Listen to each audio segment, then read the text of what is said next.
بلوچستان میں حالیہ جو دہشت گردی کا واقعہ پیش آیا ہے، جس میں ہمارے کچھ جوان شہید ہوئے ہیں، لیکن ہمیں اس پر فخر ہے کہ بلوچستان کی طرف سے لانچ ہونے والا یہ بہت بڑا دہشت گردی کا واقعہ ہمارے جوانوں نے ان ایجنٹوں کو مارا اور جہنم وصل کیا اور ان کے ٹھکانوں کو اوپر نیچے کر کے رکھ دیا ہے۔ قوم کو اپنے جوانوں پر، اپنی افواج پر ناز ہے اور فخر ہے۔ ہم جو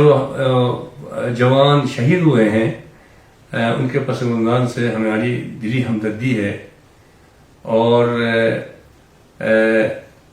ہم اپنے اس عزم کا اظہار کرتے ہیں کہ جب تک یہ ہندوستان کا اسپانسرڈ ایجنٹوں کا خاتمہ اس ملک سے نہیں ہوتا ہے، تب تک ہماری جنگ جاری رہے گی۔ قوم اس معاملے میں ایک ہے اور انشاءاللہ تعالی ایک رہے گی، اور اس ہندوستان کا کوئی بھی سازش اس ملک میں کامیاب نہیں ہو سکتی ہے، اور ہم اس کو ہمیشہ ناکام کر کے دکھائیں گے انشاءاللہ تعالی۔ ہمارے جو جوان شہید ہوئے ہیں ان کے پسماندگان کے بھی حوصلے ہمیشہ بلند رہیں، اور یہ بھی بلند رہیں گے انشاءاللہ۔